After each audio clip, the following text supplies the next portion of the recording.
How's it going, everybody? Welcome back to Cyber Clinic Central. My name is George, and today I have a special guest with me today. I'm Carlos Barreras.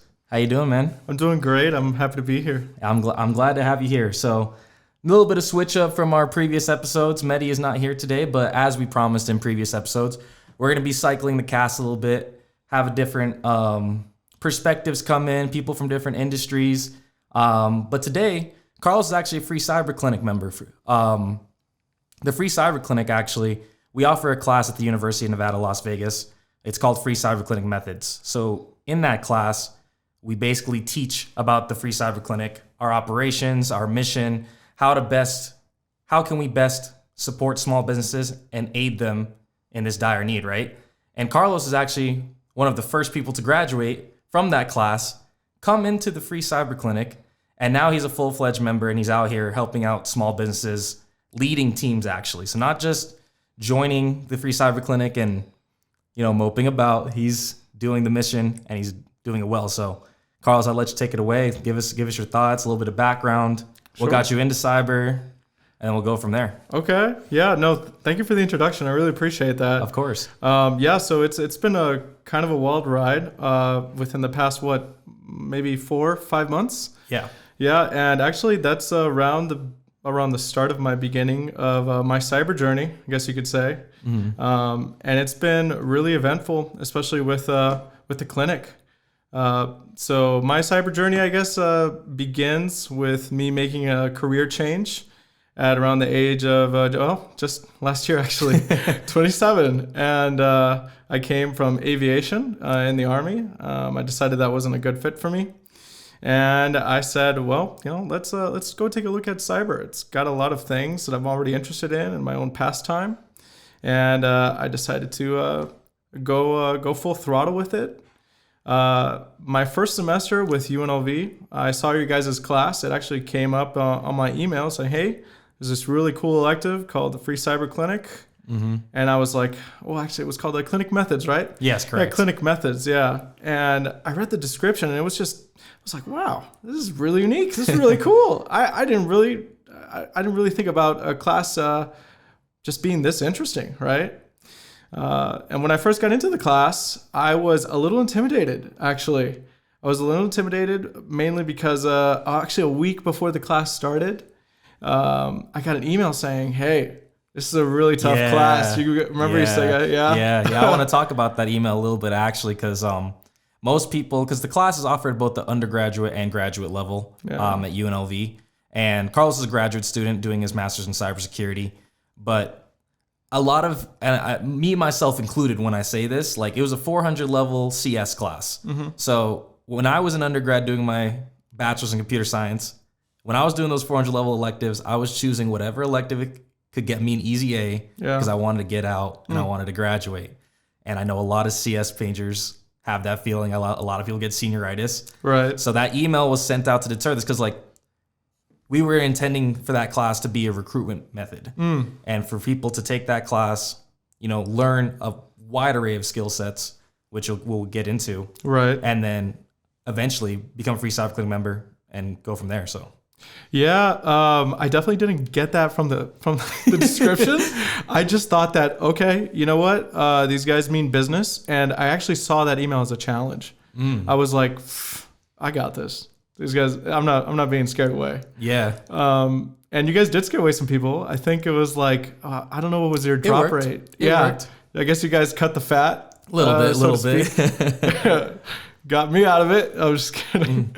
But no, yeah, I ended up going to the class, and my first introduction to it, really coming into the class, was Mehdi. Mm-hmm. And Mehdi was very intense when I first got to know him in the class, and I didn't really know why. I didn't really know why he was being so intense. And then once he started talking about the class being linked to the clinic, I thought that the clinic was more of just a UNLV club. Mm-hmm. And that kind of confused me a little bit more because I thought, why is this guy so intense about just a UNLV club? Right. Right? So my perspective in the beginning was a little off on what the cyber clinic was in the beginning. Mm-hmm. I just thought it was just an enthusiast kind of club. Yeah. Right? And then once you guys started to unveil certain things during the semester, I started realizing, okay, I can see the need for the intensity. And in return, I saw you guys' passion Yeah. for cyber. I was just going to say, I think that's where it comes from. Like a lot of us can come off pretty intense. Oh, well, not myself. Other people in the clinic can come off pretty intense, but it's because of how much they care, right? Right. How much they care about the organization, its members, its missions, and ultimately the community as a whole. Absolutely. Yeah. And I mentioned earlier that one of the reasons why I was coming into cyber is because I've had a lot of interests that, were adjacent to cyber, but not necessarily in the field of cyber. Mm-hmm. But being around you guys has sort of, I don't mean to sound cheesy, but it's definitely sort of rubbed off to me, that passion. And now it's overshadowed the things that I kind of wanted to do in some ways. And I would say that's a big part to do with just the culture that the clinic carries. Yeah. No, I can remember the exact moment too. We were talking in the hallway amongst ourselves. We had just gotten done with an important meeting, and then we were telling you about it, giving you our thoughts, giving you the things that are coming up, and I just saw your eyes light up. You're like, dang. Yeah. And then I remember this is actually before our elections, and then you were like, I'm gonna run for something. I'm getting involved. I'm doing whatever I can to get involved, and I think that's great, man. Yeah, I honestly, your guys' passion, it really did rub off on me, and I wanted to sort of be in the waters with you guys. But at the same time, I know that I've got to temper that a little bit. I've got a lot of, kind of a mess of whole things going on, especially being relatively new in the field. Mm-hmm. I get so hungry the way that you guys get hungry. I want to get in there. And that's what we like to see. So taking back to the class, in the class, we offered a lot of different types of learning. So the class offered soft skills, technical skills. We offered a lot of guest speakers as well, industry professionals from public sector, private sector, even the development side, cybersecurity side, network side. We kind of did a mixed bag of everything to try and just, because that's really what cybersecurity is, right? It's really a mixed bag of like, you have everybody. Absolutely. Because cybersecurity involves everybody. Yeah. And it takes everybody working together in order to make cybersecurity happen, right? Oh, yeah. So I just want to kind of get your thoughts on the class itself, like coming from somebody, like I said, like new to cyber. You saw the class. Like, how do you feel like from beginning to end? And then eventually, we'll get into this later, joining the Free Cyber Clinic. Like, how do you feel like that prepared you? Mm-hmm. What are your general thoughts? Yeah. Anything like that? Well, I think the general layout of the class was pretty well done. I'd say one of my favorite things that you guys did during the whole class was that you guys brought in a speaker all the time. That was probably one of my favorite things. And it felt like a really nice break and almost just like okay, let's take things outward instead of talking about theoretical tech-based skills to, what's the real life situation like, right? Mm-hmm. And you could get this perspective from all the different speakers that you had come in, right? Coming from my other classes that deal with anything to do with, cryptography or dealing with anything really like tech heavy, right? That gets your nose in the books. Yeah. And then coming to you guys really helped out. Beyond that, I think what I really appreciated was that there seemed to be a central focus for Security Plus. Yeah. Studying for Security Plus. Mm-hmm. And right at the end of the class, you guys had offered to, if you didn't want to take the final, you could take Security Plus. Yeah. Right? Mm-hmm. And every single week, you guys would have a weekly quiz based on Security Plus questions. And I'll tell you right now, doing all those quizzes was 100% beneficial towards me passing Security Plus. Because if I felt some, lazy on some weeks where I wasn't, so gung-ho, I knew that there was a week, every week there would be a test at the end where I at least had to study some amount for Security Plus. So, put a fire under me too. I think you were one of the few, you might have been the only one who actually got the Security Plus at the end of the semester. Okay. Yeah, I didn't know that. Yeah. That's pretty cool. That's pretty cool. That's why we were super stoked when you got it. And also as part of the class, as part of our training that we do, we have a mock simulation that goes on. So as part of the Free Cyber Clinic, we offer assessment, remediation, education for small businesses. And the best way to prepare for that, and that's something I've been taught in my career, is just role play, right? Just Absolutely. do it in an environment where you could fail or succeed. But when it comes to actually the real thing, you're going to succeed. Absolutely. But you need that environment where you can cultivate your skills and learn from it without the worry of something going wrong, right? Yeah. So we provide that in the form of I'll let you tell it. No, I get what you're saying, and I think it actually has to loop back with a lot of the things that you mentioned, right? In the class, you learn a little bit about the technical side, a good amount of the soft skills with seeing the presenters, right? But the culmination of all that is definitely the whole project that spans the entire semester, right? In that whole project, you guys do some role playing, right? Where you have someone act out as the Mr. Krabs. That was the business we had to assess is the Krusty Krab. Yeah. So a little context on that. The business, it originally started off as a joke, believe it or not. Okay. Yeah. So we were coming up with a fun way, a simulation for you guys to assess a business, do the remediation, speak to clients. And obviously speaking to clients, we just role play the clients. Sure. Right? But like, where are some students going to find a mock business? Yeah. Ideally one day that'd be super cool. Right. So obviously computer science guys, we're some gamers. Yeah. Use Minecraft. Absolutely. So use Minecraft. Yeah. And then we're just shooting ideas back and forth. And someone said, let's do the Krusty Krab. Yeah. One thing led to another. We have the whole Krusty Krab built out in Minecraft with a bunch of, we did we gathered all the statistics from business that we assessed, and the most common problems that we saw, we put it in the Krusty really? Krab. Huh. So these problems replicate things we've actually saw. Okay, I wasn't aware of that. Yeah, these aren't some things that we're just pulling out of air. Yeah, These are things that we saw while doing assessments that were common, like amongst multiple businesses. Okay. And then we put it in there for you guys to help you recognize and just make it as real as possible for you. Yeah. Which I think is paying dividends now because you've transitioned from the classroom literally now to being a free cyber clinic member, doing the job. Yeah. Actually, it's almost a one-to-one comparison. Now that I'm thinking about it, a lot of the stuff that I did see inside the Krusty Krab, has helped me identify anything that I have found with the latest business that you guys have put me in charge of assessing. Mm-hmm. So yeah, it definitely did help out. It definitely gave me an outline, a framework, just a mindset to what to expect, what to go in, how to treat the business owner. Yeah. There's definitely a skill to that. Absolutely. But yeah, in terms of preparedness, I think that class was bar none.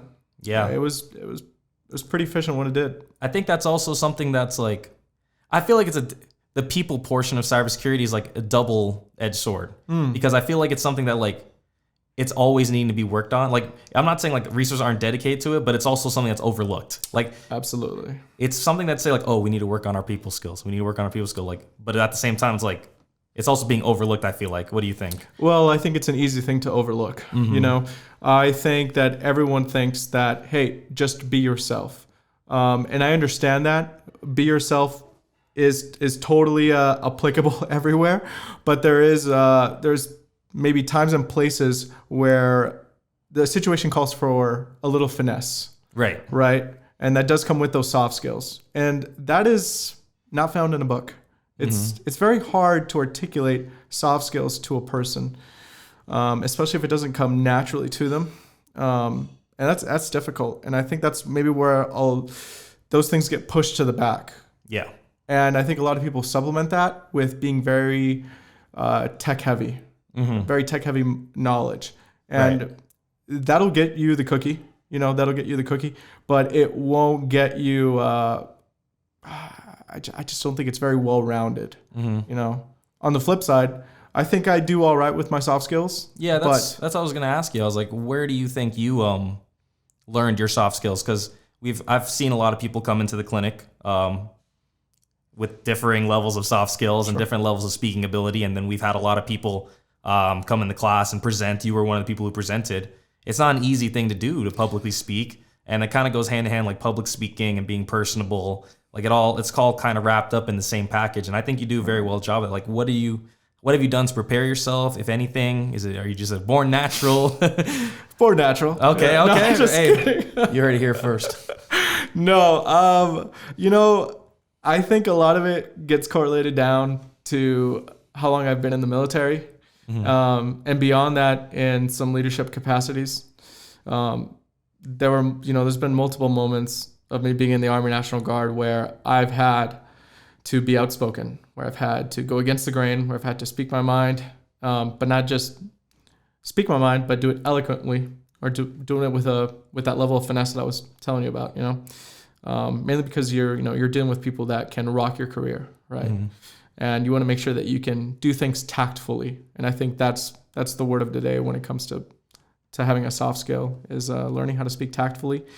And it, like I said, it's such a hard thing to put down into an outline of this is how you work on your soft skills. Right. But I think maybe it's as easy as saying as just putting yourself out there in the most uncomfortable situations.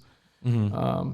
And I know that's a lot harder said than done. No, definitely. Yeah. That's how I learned to do my speaking, because I would just force myself to get up there. And even to this day, people compliment me on my public speaking when I make speeches, but I'll be completely honest with you. Walking up there to the stage, my hands are shaking. My hands are really shaking, and I get a lot of anxiety going up there. Yeah. But as soon as the mic gets handed to me or I start talking, it goes away. Yeah. Just because of the rinse and repeat, right? Rinse and repeat, rinse and repeat. Once I get up there, I got just something snaps. Yeah. And then it works for me. So if I had to say anything for public speaking and personal skills, just do. Yeah. Rinse and repeat. You're gonna learn by doing, and you're gonna learn, like you said, by putting yourself out there. Absolutely. I think it also helps just to not being afraid to ask questions. Yeah. I mean, anywhere. Mm-hmm. I think if you're afraid to look stupid anywhere, I think that's gonna really hold you back. And boy, have I looked stupid. But I think it's paid off in some other ways because of I guess. I put myself out there and I got the knowledge that I sought, even if it didn't make me look the best. Mm-hmm. I don't really care. I just want to know the information. And I think that did help maybe out with my soft skills and just not being afraid of what other people think of me when I'm just trying to simply seek knowledge. Yeah. Yeah. No, I think that's super important. And then on the same kind of topic, just in general cybersecurity, the soft skills, the public speaking, the networking aspect, not the technical networking, but the social networking. Yeah.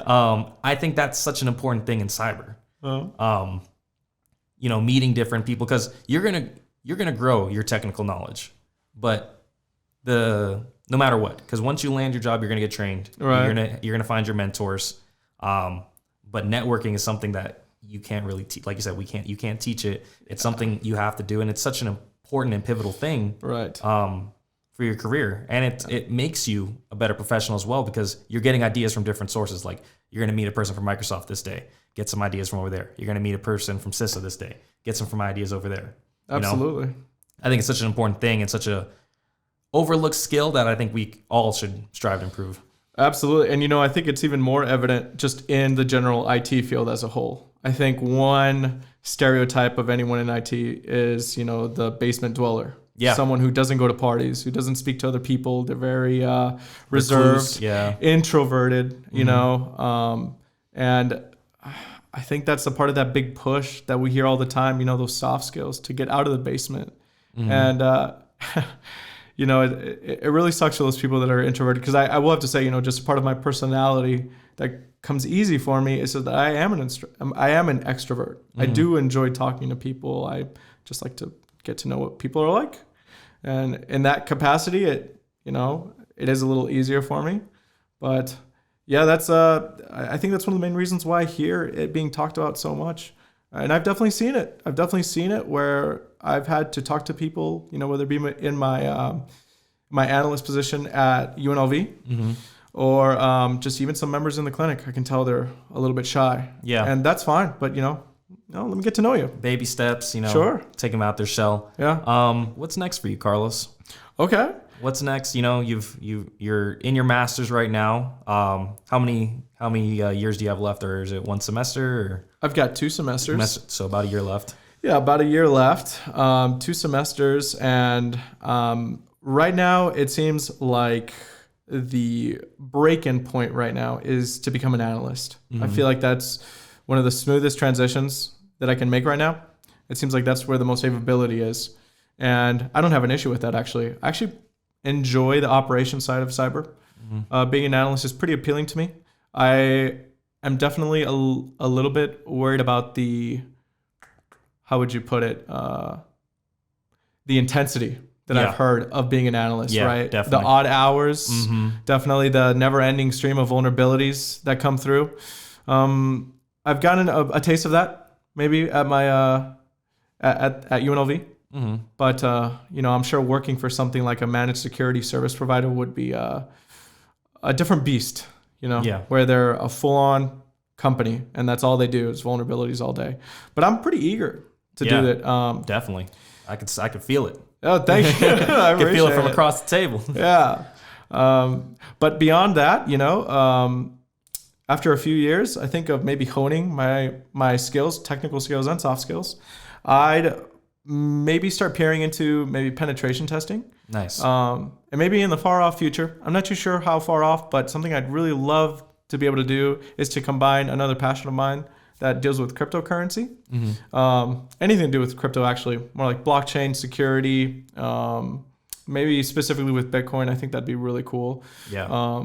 Because the way that I've thought about it is that cryptocurrency is a protected asset, or it needs to be protected, right? Yes. And there's not a lot of cybersecurity culture around it that I've noticed. It's kind of like the Wild West.